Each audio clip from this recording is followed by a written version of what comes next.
எல்லாருக்கும் வணக்கம். இன்னைக்கு மகளிர் தினம்.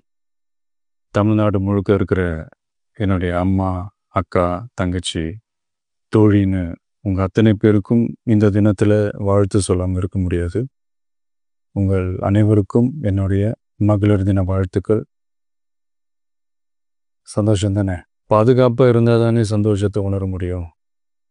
அப்படி எந்த பாதுகாப்பும் இல்லாதப்போ, இன்செக்யூரிட்டியாக இருக்கிறப்போ எந்த சந்தோஷமும் இருக்காது தானே அப்படின்னு நீங்கள் நினைக்கிறது எனக்கு புரியுது.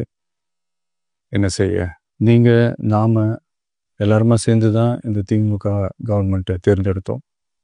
ஆனால் அவங்க எப்படி நம்மளை ஏமாற்றுவாங்கன்னு இப்போ தானே தெரியுது. எல்லாமே இங்கே மாறக்கூடியது தானே, மாற்றத்துக்கு உரியது தானே. கவலைப்படாதீங்க. 2026 நீங்கள் எல்லாரும் சேர்ந்து, இல்லை நாம் எல்லாரும் சேர்ந்து இந்த மகளிருக்கான பாதுகாப்பை உறுதி செய்ய தவறிய இவங்களை மாற்றுவோம். அதுக்கு இந்த மகளிர் தினமான இன்னைக்கு நாம் எல்லாருமா சேர்ந்து உறுதியேற்போம். ஒன்று மட்டும் சொல்கிறேன், எல்லா சூழ்நிலையிலும் உங்களுடைய ஒரு மகனா, அண்ணனா, தம்பியா, தோழனா உங்களோட நான் நிற்பேன். நன்றி, வணக்கம்.